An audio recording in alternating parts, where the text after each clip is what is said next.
There will be spoilers ahead. Lots of spoilers, so be careful, won't you?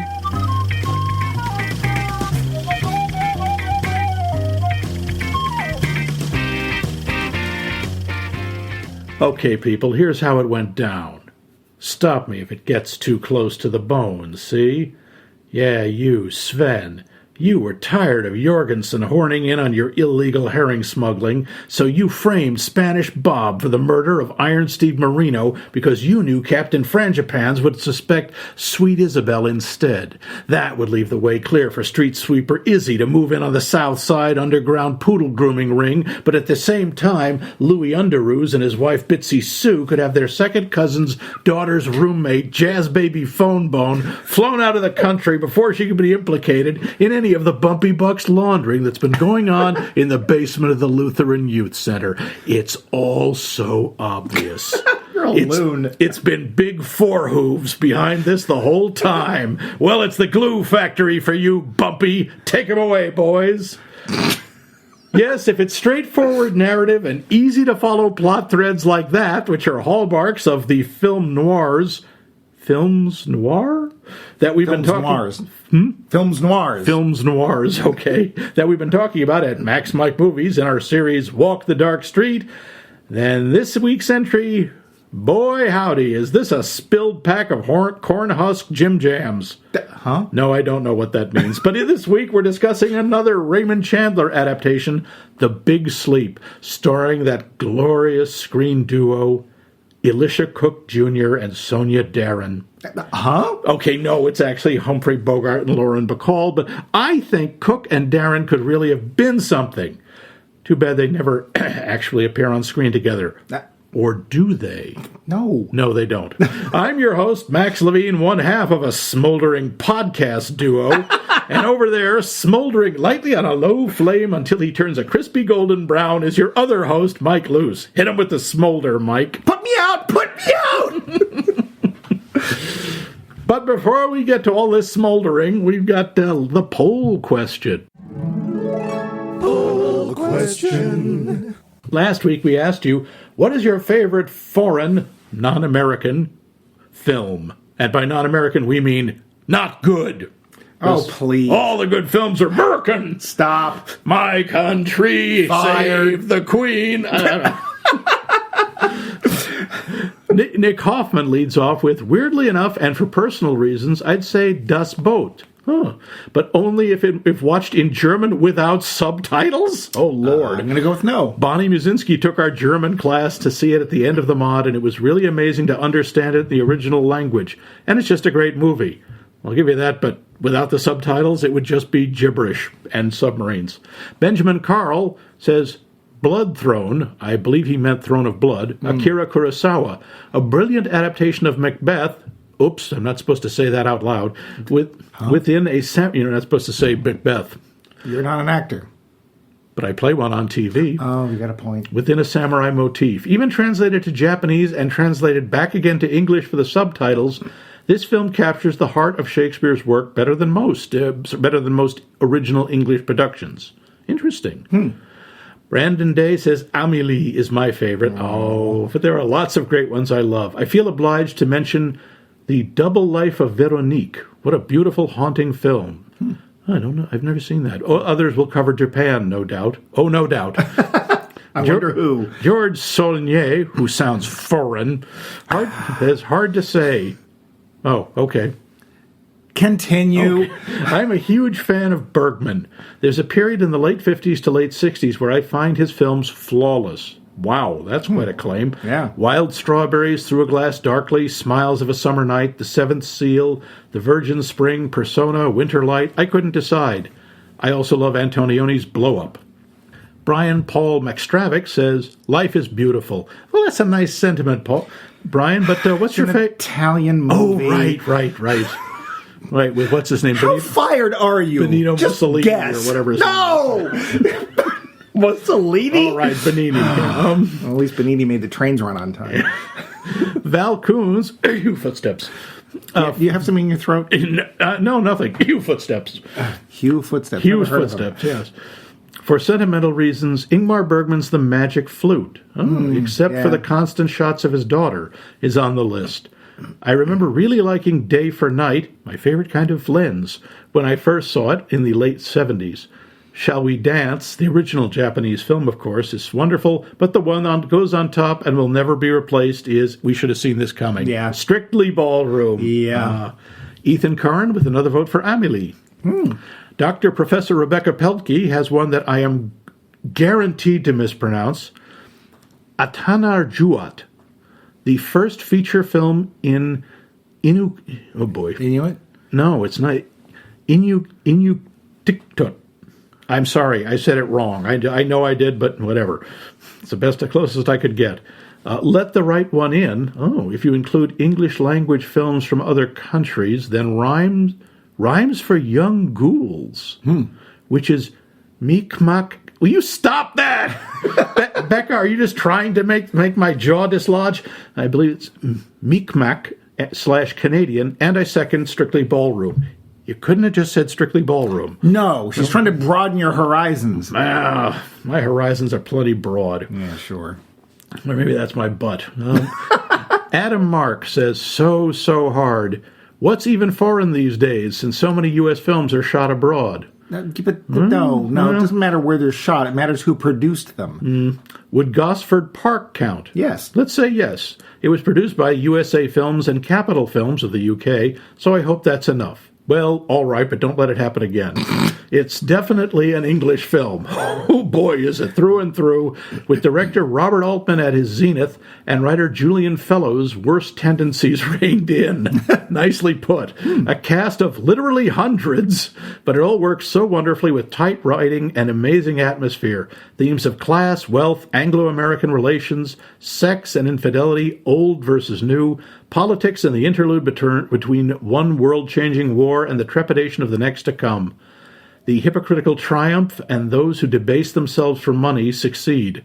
Sumptuously shot, every upstairs shot, every jewel, and every fur is real. Ooh. Wow.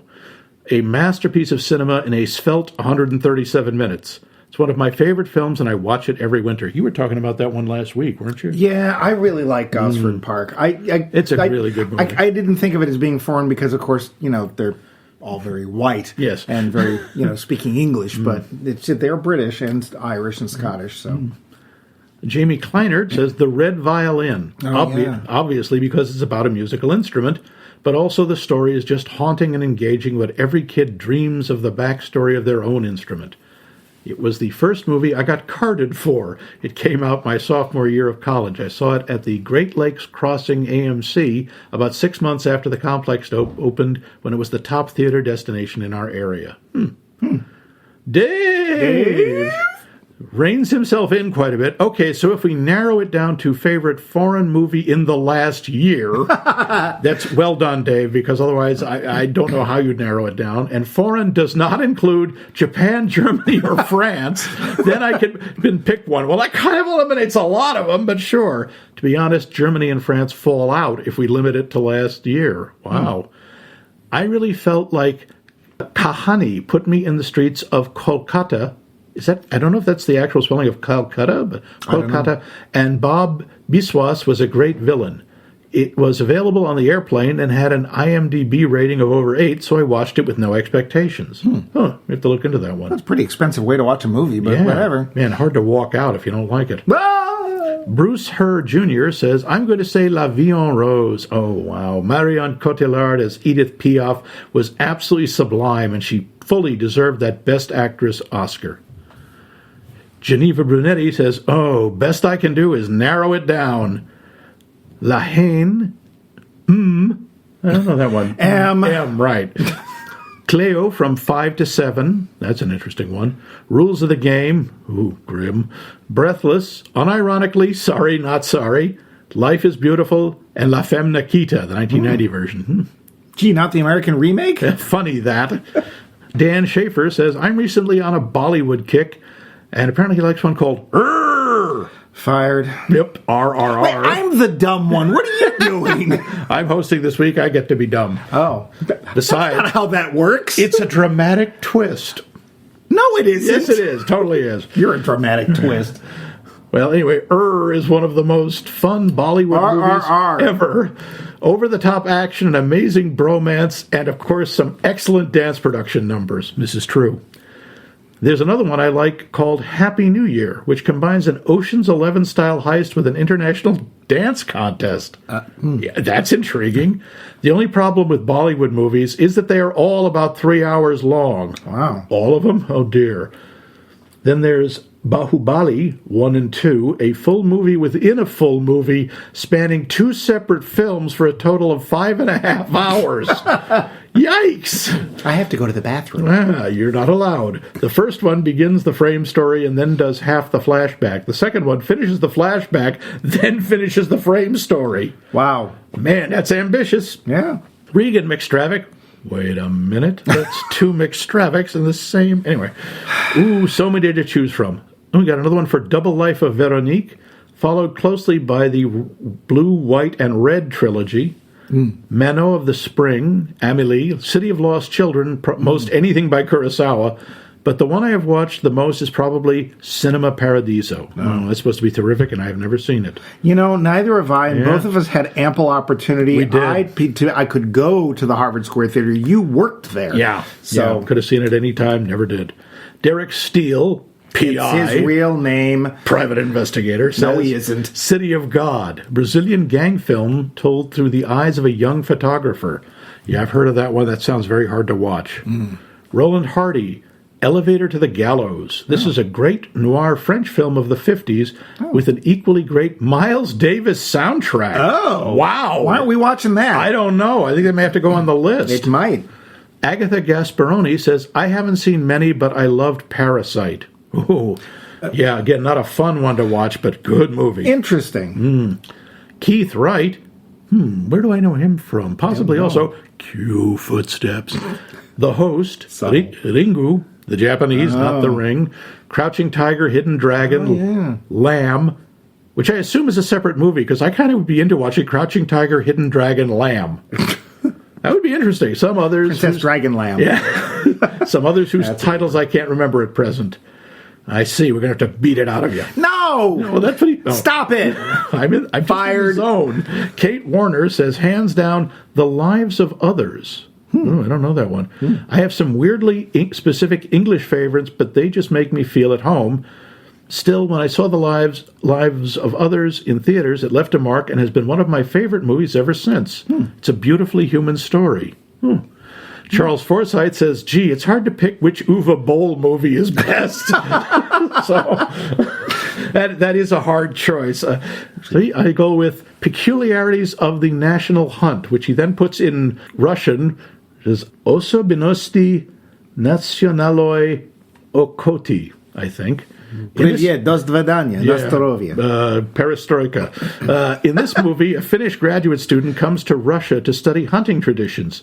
He dreams of the regal outings of the czars, but ends up spending a long weekend mostly drinking vodka and getting into trouble. I don't see the problem there. It makes for a smashing film. I think my favorite moment is when the drunken hunters are crouched behind a berm.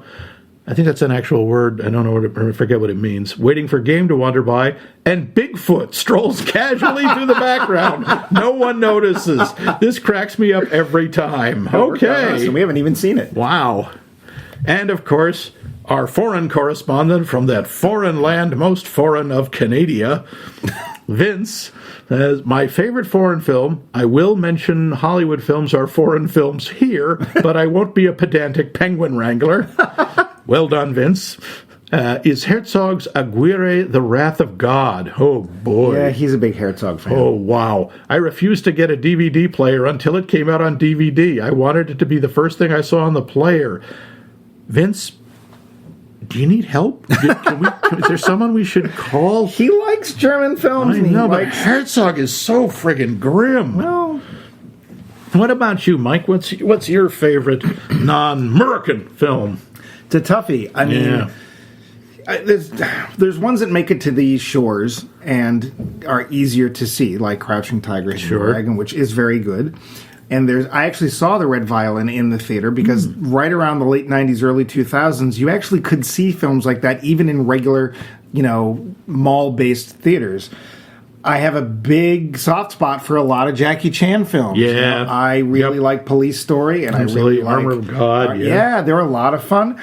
I also really like Amelie. Amelie was really charming. I got to see that was same thing. I got to see that in regular mall theater, and it was very charming. Mm-hmm. It also is weird that we immediately went and bought the DVD and have never watched it again, which is I don't understand why. Yeah.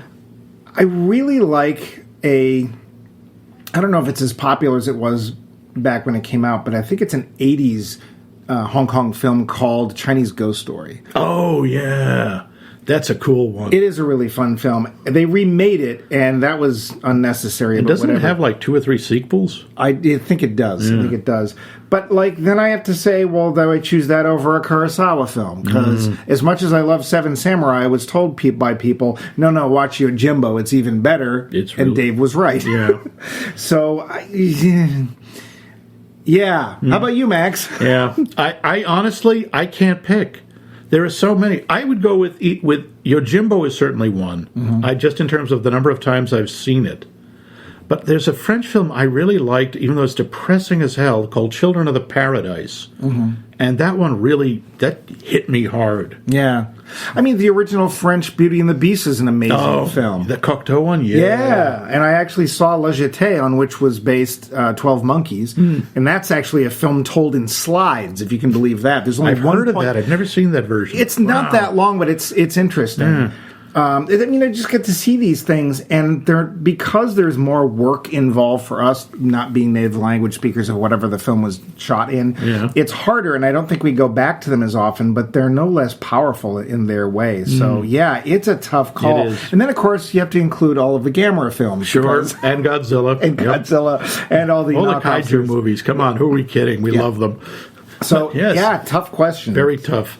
But those were some amazing answers, and they ranged a lot more widely than I was expecting. Not only did they range more widely, but people were very passionate about which was actually and gave really good explanations of what it was about the movies that they liked. Like Bigfoot showing up. Yeah. Now there's like a whole bunch of these I want to see now. Yeah. So thanks for those answers. Not only for answering our question, but giving us stuff to look at. Yeah. So. And your prize this week for answering this question is another question. Yay! Wow. When you watch a mystery or thriller, do you try to figure out who done it in advance, or do you just let the story carry you along? Yeah, there's certain people out there that I know how they're going to answer. Yeah, but at the end of the episode, we will reveal the mystery of how to answer that question. Yeah, some mystery. Big mystery. But now... Facts. Budget. By the way, this is still the long goodbye. No, it's the big sleep. Nope, it's the long goodbye. Fired. How many times can I fire you? Let's find out, shall we? Let's go for the record. Yes, the big sleep. This budget was $1.6 million. Okay. This is in 1946. That ain't hay. Well, what's really interesting is the budget for this film is almost equal to the budget for Diva. Really? Well, Diva which was like 30 years later. Yeah, and wow. Production values, I want to say, are actually in some ways better in Diva. Yeah. The gross, $4.9 million. This made money. So that's why we have Big Sleep 2. Exactly. Big Sleep 2, The Sleepening. This was directed by the master of rapid dialogue, Howard Hawks. Yeah. And it was adapted from, of course, the Raymond Chandler novel of the same name. The screenwriters were William Faulkner. Yeah, that William Faulkner, the Nobel Prize-winning author. Oh, that guy. Yeah. Jules Furthman, who wrote also a bunch of westerns and a bunch of other film noirs. And Lee Brackett, who wrote The Long Goodbye, which we just saw. Also Rio Bravo. And then she wrote this weird little, B science fiction movie called The Empire Strikes Back. Did she really? She was one of the writers. Huh. Yeah. Lee Brackett, by the way, is a woman. Something, as I'll get to, Howard Hawks didn't know. This was the film that established the long relationship between Howard Hawks and Lee Brackett until his death in 1977. Initially, he assumed she was a man. Hawks hired her after reading a story she wrote entitled No Good for a Corpse. When she was hired, she had only finished half of one other story. That was the only story she had completed. She had only written half of this other story called Lorelei of the Red Mist, and a buddy of hers finished it for her. He was this hack named Ray Bradbury. Nope, never heard of him. Yeah. Humphrey Bogart read the script and objected to some of the lines that he thought were too genteel for the character. He assumed they'd been written by Lee Brackett because she was, a woman lady person. Brilliant explanation. When he went to request rewrites from her, she told him they were William Faulkner's lines. And then she proceeded to make the dialogue even more hard-boiled and tough. As a result, he nicknamed her Butch. Okay. Little story. This is apparently true. William Faulkner, he wrote a bunch of screenplays in his early days. He lived in Hollywood. He didn't like it. We'll get to that. He read The Big Sleep as he was trying to adapt it. The Big Sleep begins with the mention of a disappearance of a guy named Sean Regan, who, spoiler, we find out is dead. Apparently, we don't see him. No. We never see his body, but he's dead. Faulkner finished the book and sat there trying to write the treatment and went, wait a minute, I can't figure out, I don't remember who killed Sean Regan. This is a pretty big plot point. So he read the book again. And he still couldn't figure it out. He read it a third time. All this in one weekend. He couldn't figure out. He was so humiliated. He called Raymond Chandler. Said, Mr. Chandler, this is exactly how William Faulkner sounded. Yeah. Despite the fact he was from the South. Excuse me. Mr. Chandler. Maybe he should talk to his manager. Yeah. Mr. Chandler. I say, Mr. Chandler. I've read this book 3 times. I cannot figure out who killed Sean Regan. I'm so sorry. Can you just tell me? And Faulkner's like, oh. No, Chandler. Chandler, excuse me. Chandler is like, okay, kid, hang on. Let me just go back through my notes. I'll call you back. He calls him back, goes, Faulkner, I don't know. I can't figure it out either. I forgot. Just make up something. Just put whatever you want in. And by the way, you can kind of tell because at the end when we find out, it's really kind of tacked on. We'll get to that. We will. I have questions. Oh, yeah. There have been persistent rumors about Lauren Bacall's singing in both this film and in To Have and Have Not. The rumors are that her voice was dubbed by Andy Williams. This is... Howard Hawks insists this is not true. I don't think it's true. I kind of doubt it. On the first day of shooting, Bogey allegedly had about 5 or 6 drinks at lunch, which really annoyed Howard Hawks and just let loose on Bogart, who was then limited to 1 beer at lunch. Wow. Yeah, that was pretty tough, considering Bogey did like to bend the elbow. What does that mean? Is that a euphemism for sex? No. Oh. Due to Humphrey Bogart's affair with co-star Lauren Bacall. What? Yeah, I know. He was married at the time. His marital problems escalated during filming, and his drinking often resulted in his being unable to work. 3 months after the film was finished, Bacall and Bogart were married. Aw, I guess. Bogey's indecision over whether or not to leave his wife triggered a massive bout of what they called then a bout of nerves for Lauren Bacall, which we would call panic attacks now. Which is why, in the movie, her hands are shaking so often when she's trying to light a cigarette or pour a drink. Oh, and he keeps pointing it out, too. How nice of him. Oh, we'll get to the pointing out stuff. In recutting the film, Howard Hawks removed a scene where Marlowe explains all of the crimes. Oh. Yeah, the film's success supported his growing conviction that audiences didn't care if a plot made sense as long as they had a good time. Excuse me? Yeah, that's a bit annoying. The fussy persona that Marlowe adopts upon arriving in Geiger's bookstore, has been a subject for argument for years. Lauren Bacall said that Bogart came up with it, but Howard Hawks claimed in the interviews that it was his idea. What both of them failed to mention is that it's in the original book. The quote that from Chandler is, "I had my horn-rimmed glasses on, I put my voice high and let a bird twitter in." All Bogart did was elaborate on that. Philip Marlowe's habit of rubbing his earlobe while deep in thought, that's actually just something Bogart did and he incorporated into the movie. Actually, didn't even notice that. Yeah, I was watching for it. He does it all the time. Oh, I thought that was just a signal to say hi to his daughter. No. There's a deeper. William Faulkner came out to Hollywood to work on the film, but found that being around the set didn't agree with him. I think it gave him the vapors. So he asked Howard Hawks if he could work, quote, from home. Hawks assumed Faulkner meant from his Hollywood apartment, but no, Faulkner went to his home in Oxford, Mississippi, which kind of pissed off Mr. Hawks. Oh, so he's a front runner of the whole work from home thing. Yeah, kind of. Thank you, Mr. Faulkner. Mm-hmm. The scene where Bogart and Bacall are sort of doing a suggestive talk about horses, that was added almost a year after filming. The rest of the filming was complete in an attempt to inject the film with a little more of the risque innuendos that made To Have and Have Not so popular. I see.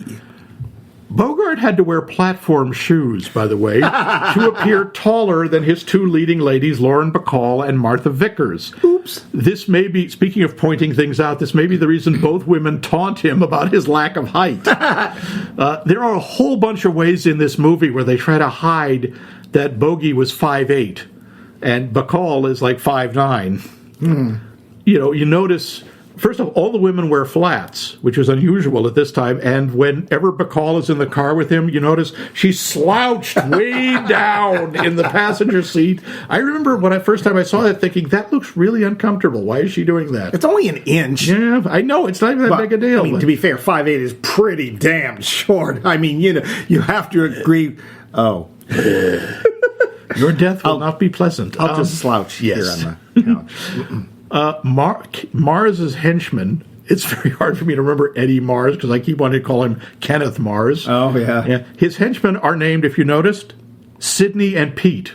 Okay. Which is a tribute, intentional, to Sidney Greenstreet and Peter Lorre. Oh. I'd also like to point out a little, in addition to the height difference, Humphrey Bogart was 47 when this movie is made, despite the fact Philip Marlowe is supposed to be 38. Yeah. Lauren Bacall is 22. Oops. Yeah. Well, that's right. She'd get older. Yeah. Oh, yeah. Yeah. Well, there's a lot of other stuff. I bet. But I think I am dying for the next part. So, Max, do put all of this in perspective and make a nice, clear synopsis, won't you? Oh, boy. Look, if it was too much for William Faulkner, I don't know what you expect from me. Everything. So, Private Dick,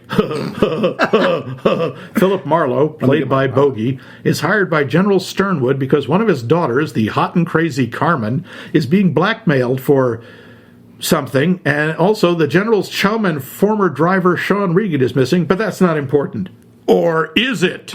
The General's other daughter, Vivian, played by the very hamina Lauren Bacall, wants to know why her father hired Marlowe, because apparently asking Dad is out of the question because of stuff and reasons. Oh, it's our two favorite things. Vivian is also a gambler who is mixed up with a gangster named Eddie Mars, no relation to Bruno, whose wife may or may not have run off with Sean Regan, and maybe Mars is blackmailing Carmen. Or maybe it's this bookseller named Geiger, no relation to H.R. You can't trust those booksellers. Whoops, no, now he's dead. So wait, it's a guy named Joe Brody. Whoops, nope, now Joe's dead. So maybe it's someone else. And what about Agnes? And a little guy named Jonesy? And now there's an old garage involved, and pictures of Carmen, which are apparently bad. More bodies keep turning up. Many guns are pulled. Marlowe and Vivian flirt shamelessly with each other until they finally kiss. Marlowe dumps a lot of exposition at random times. Eddie Mars gets what's coming to him. Carmen's going away to a nut house. And Marlowe and Vivian end up together. Probably. There. Where's my Nobel Prize? The film. I'm going to give you a no prize. That's what I'm going to give you. Yeah, no, I don't Mary Marvel Marching Society? Yes, that's exactly right. Trying to describe the plot of this movie, I think I sprained something in my frontal lobes. Yeah, I don't blame you. So I'm glad you had to do this one. Usual question, do you remember the first time you saw this?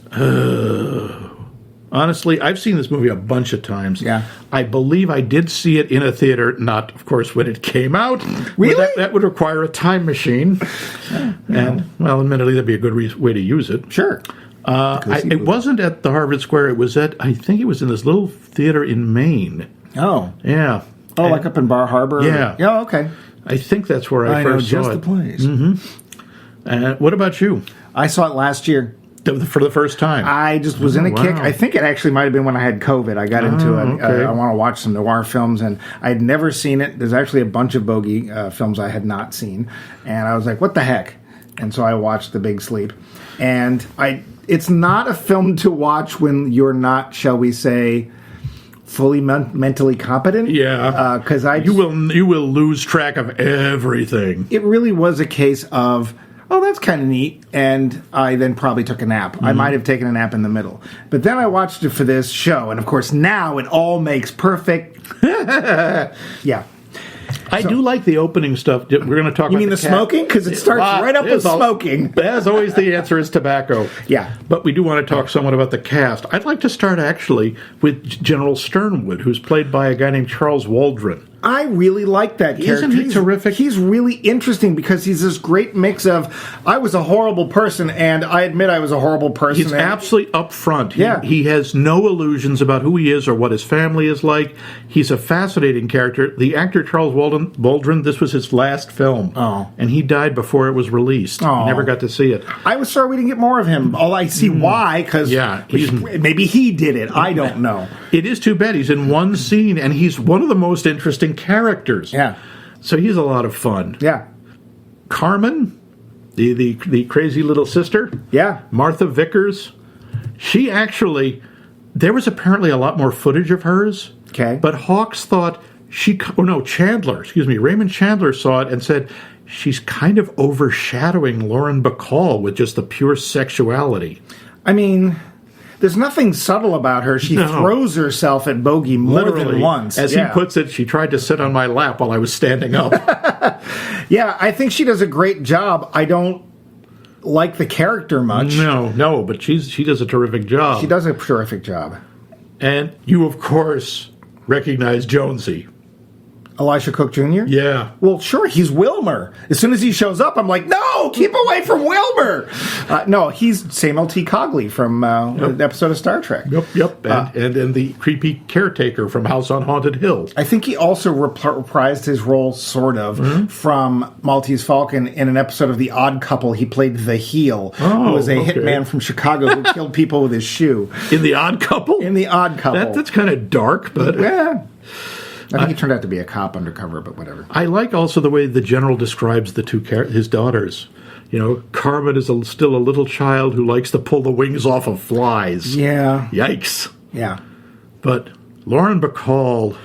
She's okay. I mean, I think she's so overrated. I knew you couldn't get through that with a straight face. No. And the thing that I like about her is it's not even just her character. You just know that she can totally stand toe-to-toe with Bogey. She can handle anybody. I mean, a little taller than that. He could look her right in the chin. And I mean, she may only be 22, but the way she just sort of oozes onto screen and that confidence she has. Just the thing I love, the thing that just sets it up is the first time we see her when Bogey is going into, Mrs. Rutledge wishes to see you.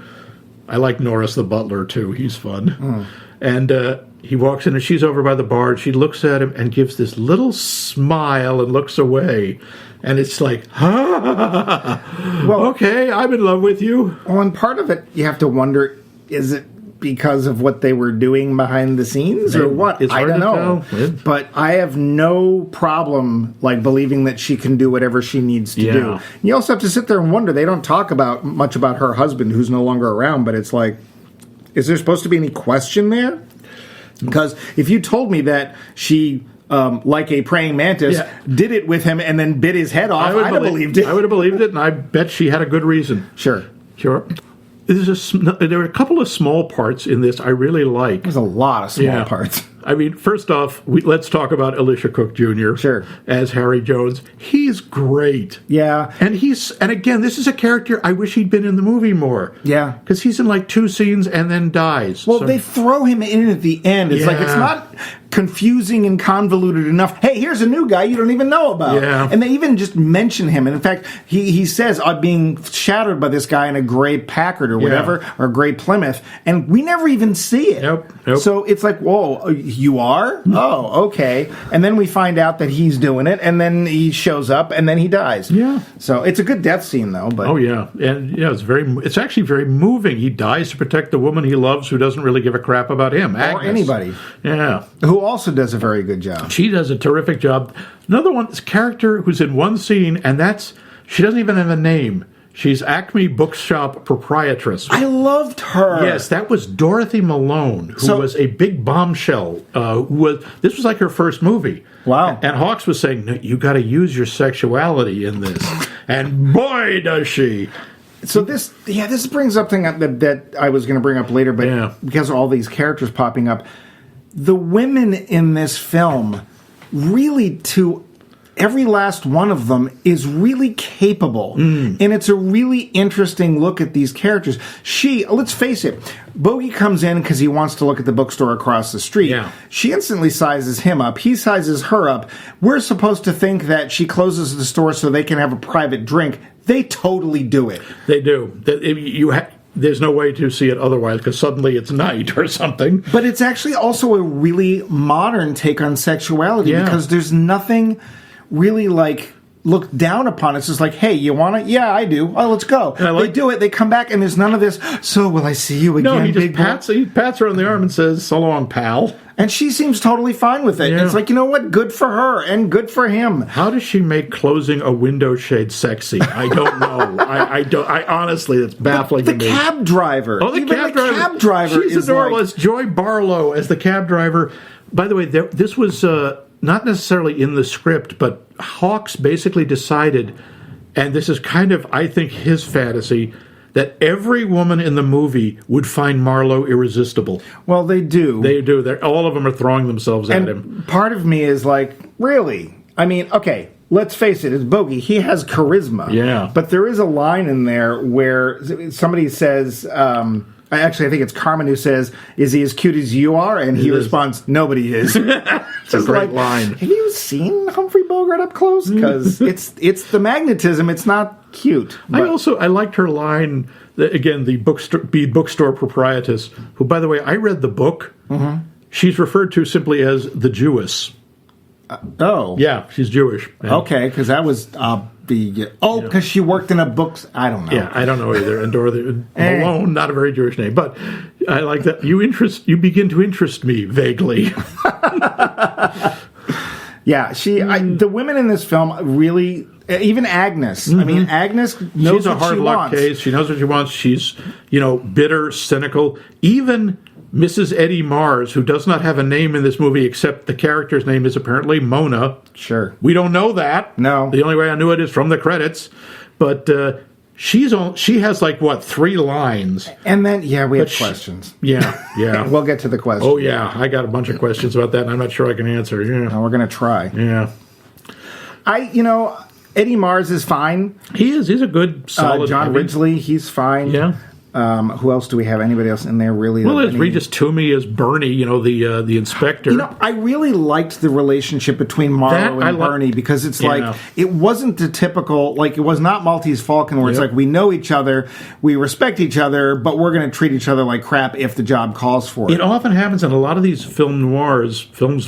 We've decided. That there's kind of an antagonistic relationship between the private detective and the police, as there often is, because the existence of private detectives is basically an assumption that the police can't do the job. Well, except that it was pointed out at one scene that he actually has a deputy's badge. Yeah, so he works very close. He works with them. Yeah, I really like. Yeah, there's not much of the relationship, and if you're wearing headphones when you listen to the film, then you can hear some of the dialogue on the phone. And you always hear Bogey's half of it, but there is actually dialogue going on you can hear from other people he's talking to. And it's just obvious. It's like, hey, if I got a bone, I'll throw it to you. Mm-hmm. Okay, no problem. And he does, except for the initial thing. He tries to sort of sweep that under the rug. Yeah. But to be fair, what seems really obvious, Carmen must have killed Geiger. becomes very not clear, and then later Geiger disappears and then is brought back and put in bed and fully clothed. We don't know by whom or how or why. No. Yeah. So who knows? And then there's like the thugs. There's Canino. He's fine. He's very threatening. He's very scary. And Pete and Sidney they're more for comic relief, or at least I think Sidney is. Well, I always like, what's he good at? Yeah, him? He's company for Pete. That's where the famous thing that even... He said that. That's what the man said. He said that. Yep, that's where it comes from. Yeah, I didn't know until this. So, it's... The one thing I will say, and you made mention of this when you brought up Howard Hawks in your opening, is that sometimes the dialogue is a little too fast. Yeah, people talk over each other a lot. It's not so much that. It's that there's no breathing space, and it feels scripted. Yeah, sometimes. The dialogue itself is very sharp. Oh, yeah. It's very crisp, and some of it's very funny. But the way it's delivered, you can tell somebody is like cracking a whip back there, and... You know, I say, you say, I say, it's you get too the feeling fast. Howard Hawks is like shooting at their feet or something. Yeah, so that is a complaint I do have, is I do think that things are a little... It's very fast. Some of the byplay, though, especially between Bogey and Bacall, I love the scene where she first comes to his office and... They're like trying to out-bluff each other. Why haven't you called the police? And she calls the police, so they start going back. The police? There's no policeman here. You better talk to my mother. You better talk to my father. And just obviously driving some poor desk sergeant out of his mind. Yeah. But the way they get the rhythm going, and they each knows exactly how the other is. It's like, yes, I know it's scripted. But it's like they're in their heads, they see the script. The characters do, not just the actors. Two people who know each other and just have that sort of byplay and being able to finish each other's sandwiches. Yeah, not like anyone I know. Anyway, question, you brought this up to that whole little scene where he goes into disguise. And I've got to admit, even though he does those simple things and changes his persona, I probably wouldn't have recognized him if he came in as Marlowe and not... Was he trying to be gay? Is that what that was? I think he was just trying to be prissy. Okay. I think it was just trying to be like, oh, yes, I'm just a harmless, book nut or into birds or whatever he's doing. Because it felt very much like somebody pretending to be gay that had no idea what gay was. You could make that argument. I didn't see it that way. I just thought he was trying to be, oh, look, Marlowe, I'm a tough guy, so I'm going to be a little, Nancy boy. I got to say, I got to give the movie credit for this. It's fun, or it's nice to see Marlowe doing actual detective things that private detectives actually do. You mean like putting their fingerprints on every last object in a crime scene? Apart from the fact that he doesn't seem to know fingerprints exist. Yeah, that's kind of... touches everything. I'm going to handle everything with my bare hands. I'm surprised he doesn't, scrape some skin off and say, someday they're going to invent DNA, and I want to be there first. Yeah, I mean, I'm sure he left his cigarette butts all over the place. His business cards, his car keys. But I mean, first off, going in disguise, in a convincing disguise, but also we see a lot of him just sitting in his car watching. I've known a couple of private detectives, and both of them have told me, honestly, that's most of what the job is. You get really good at bladder control and sitting in your car and eating junk food and staring at windows and waiting. And there's that, and he does research. He goes to libraries. He works things out. Yeah. He does a lot of the nitty-gritty stuff, and you don't see that in a lot of these detective movies. No, and you bring up a good point, too. I really feel bad for today's mystery authors, people writing mysteries in current day, because I'm going to say half of any detective work that might have made it to the screen would have been down to somebody pulling out their phone and typing a couple of things in. It's there's no library, there's no talking to anybody about these books, there's I've got access to all these public records. I feel bad for them because now every mystery nerd can sit there going, excuse me, on page 135, the detective utilizes this fingerprint method, which has not been used in 15 years. And on page 5, she wears a hat. So how does that make sense? Exactly. Yeah. In some ways, I appreciate what you're saying. On the other, I just kept saying, why is he picking things up? And he doesn't actually wipe anything off, even after he's picked it up. So, good luck with it. It's a good thing that he and his buddy there are so close friends. Eddie or Murray or whatever. Murray the cop. That's right. Bernie. Yeah. Bernie. I got to talk a little about the story. The complex, convoluted plot, that part? Yeah. Not to mention the fact, okay, I have a bunch of things that I don't think were answered. Oh, we're going to get to the questions now. Yeah, let's get to the questions. I have a whole list of them. Who killed Owen Brady, the chauffeur, the guy who may or may not have killed Geiger? He's the guy who gets hit in the head and his car drives off. Yeah. Joe Brody says, I hit him in the head and left him in the car. And there's no reason to think Joe's lying.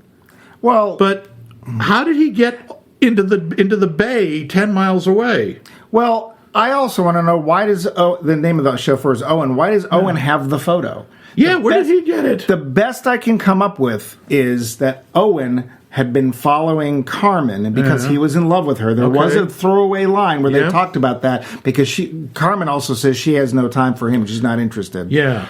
So he was on the spot, saw what was going on. The problem is that there's a weird, very obvious order to what happens in the house, which we don't see, which is the flash goes off in the camera. So they take a picture of her. Yeah. Then there's a scream. We assume and her. then there are the shots. Yeah. Well, there's only one woman there. Yeah. So they didn't take a picture after the killing. They took it before.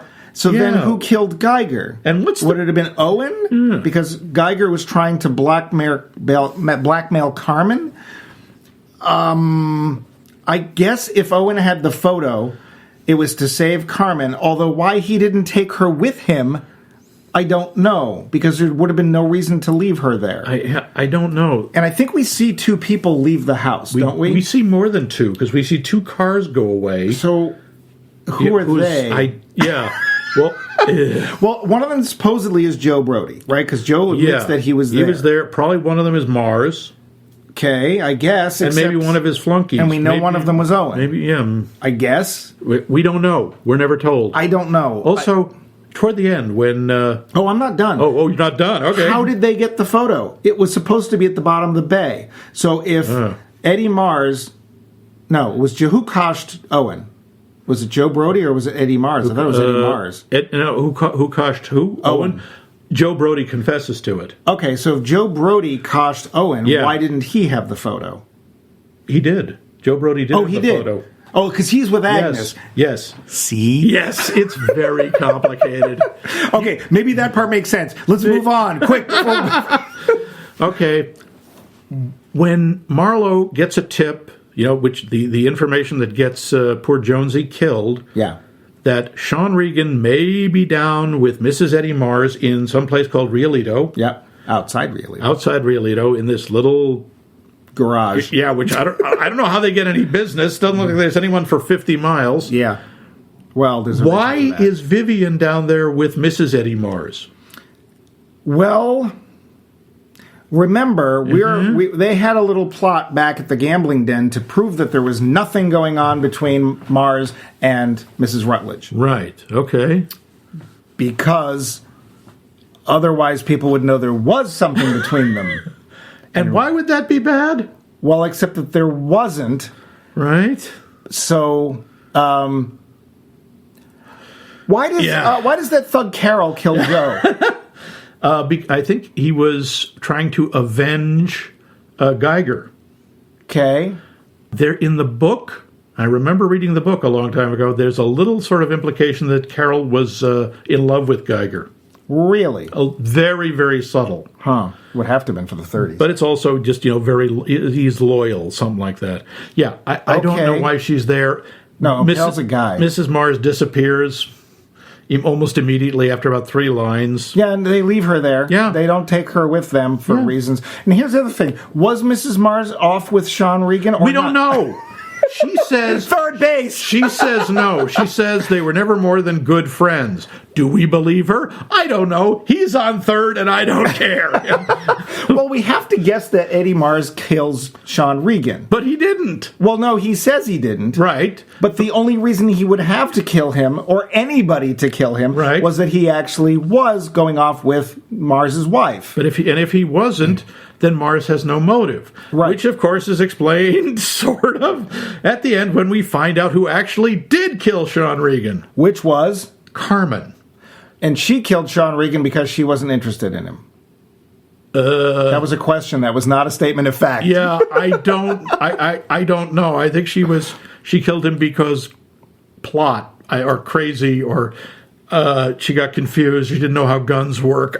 We don't know. And also, what gets me is Marlowe is just guessing at this point. He has zero evidence for any of that. Well, and the other problem is that Joe Brody has no motive to kill Geiger, but Owen does.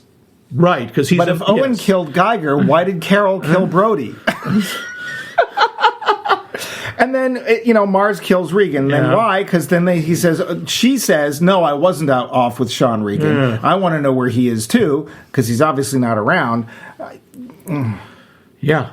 And I would like to point out the very end is a much more happy ending than the book. In the book, Vivian and Marlowe don't end up together. Because, of course, Philip Marlowe doesn't end up with anybody. Right. Philip Marlowe is always alone.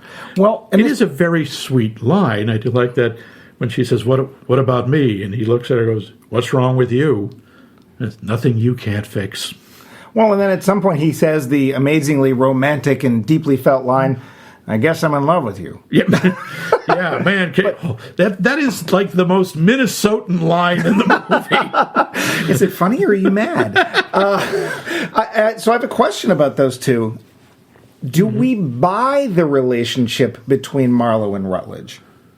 Yeah, I think so. Really? Well, I'm sorry. It's really hard to separate it from Bogey and Bacall, who have such amazing chemistry. I don't know, because I think with all the byplay and stuff, we never get to see the real either of them. That's true. They're always hiding something. One is hiding something from the other. They don't really. I mean, she does save his life. Okay, I honestly think that we know more about Marlowe than we do about Mrs. Rutledge, and that's not saying much. It ain't. Except that he lies about his age and his height. 38? Really? Yes. Come on, man. Okay. Well, to be fair, Humphrey Bogart has looked like he was 50 since he was 20. Yeah, but very craggy I don't fellow. think any of us was buying that one. No, I don't think so. But he brings up a really interesting point, too. What point? How come Eddie didn't recognize Carmen if he's convinced that she killed Regan? No one answers that. I love it because the whole cast for 1 second looks like, oh, that's a good point. Damn it. I don't know. There's so many unanswered questions, and if any of our listeners decide they want to write in and tell us, no, you see, it's this. Yeah, did we miss something? Now, I've only seen this film twice, and the first time, as I said, I had a life-threatening, well, it wasn't life-threatening, but I had a bad sickness, so I can put that down to maybe being sick. But the second time, I sat there and watched it with my headphones on, taking notes, and I was like, huh? I mean, we're not talking last episode of The Prisoner, but we're getting like maybe next to last episode. So it's it's a big question. I have another big question. What's that? Should we get to the end and decide whether all this? Oh no! Wait! I predict Max has at least one more note. Yes, I do. First of all, whenever they were at Laverne Terrace, all I could think of was, hello, Laverne Terrace, hello, Shoyle Terrace. Okay. And I have to say the General has one of my favorite lines in this movie, and it has summed up my feeling about a particular type of flower my whole life. When I first heard orchids, when he asks Marlowe, when he's visiting him in the hothouse, as he says, I seem to survive mostly on heat, like a newborn spider. And as he says, do you like orchids? And Marlowe very honestly says, not particularly. He goes, neither do I. Nasty things. Their flesh is too much like the flesh of men. And I remember thinking, that's it. I've touched an orchid, and they feel creepy. They feel like meat. I'm sorry, what's wrong with the flesh of men? Not enough flour. Oh. It's gross. Is that like deflower? Yeah. No. But, I think we can move on to the wrap-up. The finish. So, Max. Yes? Don't pretend that you're giving it to me. I win every week. You know why? Because I edit the show. So, Max, Yes? we had a lot of questions at the lot end. of The plot questions. does not make a lot of sense. No. I will say it does have a lot of noir elements Very to it. It's noir-y. got Bogey, it's got Bacall, it's Yep. black and white, blah, blah, blah. It has a really impressive set. That Geiger, Yeah. that is a set. That house with the... Yeah. That's a set. That's Very impressive great. stuff. But does it hold up? It's an 80-year-old film, but does it hold up? For me, yes. I really like this movie. I know it leaves. There are holes you could drive a Packard through. A gray Packard. A gray Packard, yes. You could drive an entire convoy of trucks through some of the plot holes. I get that. I just really like it. I love the dialogue is so sharp. I love the way it looks. This is like classic night and shadow, light and shadow. And rain. And lots of rain. There has to be rain. Classic film noir. Bogey and Bacall, I don't care if the characters don't make sense. They work so well. Well, and they proved that one, didn't they? They did indeed. She was with him until he died. You know, he formed the original Rat Pack. How? He tended to go out drinking a great deal with a lot of people, including eventually a fairly young Frank Sinatra. One night they came back looking absolutely horrible, hadn't slept, hadn't changed their clothes, and Lauren Bacall allegedly looked at him and said, "You look like some kind of damn Rat Pack." Oh. And supposedly that is where the name came from. Huh. And Sinatra took it over later. Yeah. But, yeah, I like this movie. Again, the pacing is so good. I like Howard Hawks' dialogue. I just really... I know it's a pain in the neck, and you really want to... You want like, give me a minute. Hang on. You left me behind a couple of pages ago. And I love all the little characters. Every character in there is interesting. And pretty much everyone you meet in this movie I want to know more about. Even the butler, Norris, that line when he's walking out, he's had a fight with Lauren Bacall, and Bogey turns to him and says, "Oh, Norris, you were mistaken. Mrs. Rutledge didn't want to see me." And he goes, "Yes, sir, I make many mistakes." It's like, yeah, I know it. The two know exactly what they're saying to each other. Everybody did. Sorry. What about you? Does it hold up for you? This is only the second time you've seen it. It is only for 1.5 to be fair. The first time you've seen it when you're fully compos mentis, or as much as you ever are. Fired. Well, so we have the weird choice of direction with the dialogue being too fast. We have the many plot elements that no one can answer, not even the author of the original book on which this film is based. Yeah. We have just some convoluted other plot lines and stuff that don't come together. And I have to say that somehow it works, and I don't know why. Well, of course I do. We have these bigger-than-life personalities, and we want to see Bogey succeed. We want, whether he's playing Sam Spade or Philip Marlowe or whoever, it's the same character. Yeah, it really is. pretty much. And we love Lauren Bacall because she feels like she drinks, fights, smokes, and does everything else as hard as the guys, and yet is not a guy. No, she's not masculine. She's not... It's like if you put her and Katharine Hepburn in a steel cage, I do not know who would win. I think the entire gravity well of the Earth would collapse. Yeah. Man, we must make sure... I'm glad that never happened. I don't think we would have survived. So, I don't know why it works. There are so many reasons it shouldn't. And it's still, I find it very enjoyable. Yeah. It is very much noir. It's a little bit more lighthearted in places than noir. Again, there's some suggestions of all sorts of sex that's probably going on, even though it's in a bookstore. Like, you can't do that. In the book, by the way, Carmen is described quite bluntly as a nymphomaniac. Which I don't think it's much of a stretch in the film. No. I mean, pretty much every guy except one. There's one guy she's not interested in. Who was it? I thought it was... I thought it was Regan. No, because we don't see him. Yeah, there's one guy she's just like, I'm not interested in him. Yeah. Might have been Mars. Oh, I think it was it. I think it was Mars. Eddie Mars, yeah. The Eyes of Eddie Mars. No. 7 times I've fired you this episode. Where's that pony? So, I think it holds up. And I think if you like classic film noir, if you like Bogey and Bacall, you can't do If you like movies, I'm sorry. If you like movies, you'll like this movie. I could see if people are not interested. That's fine. But I think for what it is, it shouldn't work. It really shouldn't, but it does. Yeah. But you know what else really works well? Nice segue there. What works well? Tell me. Our poll What question. does? My goodness, it If I don't do it, you won't. Yeah, that's true. But next week, we would like you to ponder. When you watch a mystery or a thriller, do you prefer to try to figure out who done it in advance, or do you just like to let the story carry you along? And you can answer that by emailing us at maxmikemovies.com for extra bumpy bucks and plot holes. Or you can go to our website, maxmikemovies.com, and leave us a comment. Tell us about that you like the series. You have suggestions for other series. Are we absolutely wrong about something? Or you can praise us deeply and richly and tell us how handsome and clever we all are, except for Mike. And Hey! 8 times. And you can find us on the Facebook. Just say Facebook. No, that was the original name. 9 times. And leave us a comment, because we always post the poll question there. You can not find us, I'm afraid, on X. The X-Men? No. X. X and Sever. No. Los Hombres X versus Los Malos Mutantes? Formerly known as Twitter. You cannot find us there. Don't try. Nope. We still haven't found it. And, of course, we are on many, many podcast apps. We're not on YouTube Music yet, which I really hope we end up there, because apparently Google Podcasts is going away next year. It is? Yeah. That's dumb.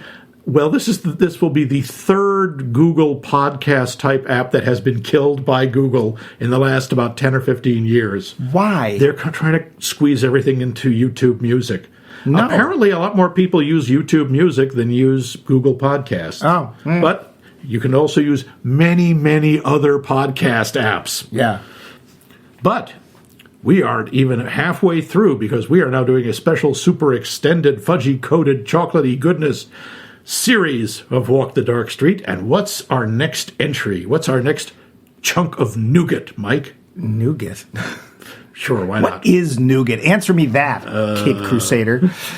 After 9 times of firing you, I think I'm going to take out a little insurance policy. Oh, really? Yeah, and you know what happens when you take out an insurance policy?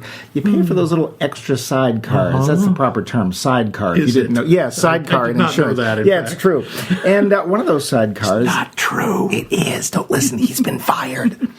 One of those little sidecars is what happens if you die and there's double mint pleasure. Oh. No, double indemnity. Not the double mint murders? No. Oh. Double indemnity. I think I heard somewhere someone claims that this is the first film noir, or wow. considered by. I don't know if that's true. It's We'll find certainly out. famous as hell. Whenever anyone talks about film noir, they talk about that one. But interestingly, stars America's dad, Yeah. Fred McMurray. And, And, I killed this guy. I killed my sons, all my 3 sons. Yeah, no.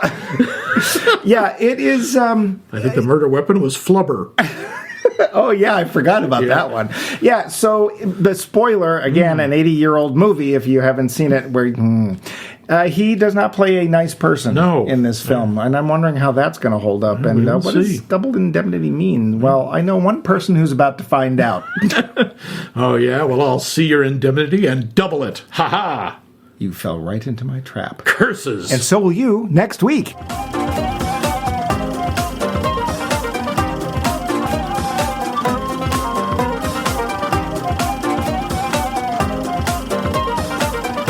This has been a co-production of The Voice of Max and The Movie Wrench.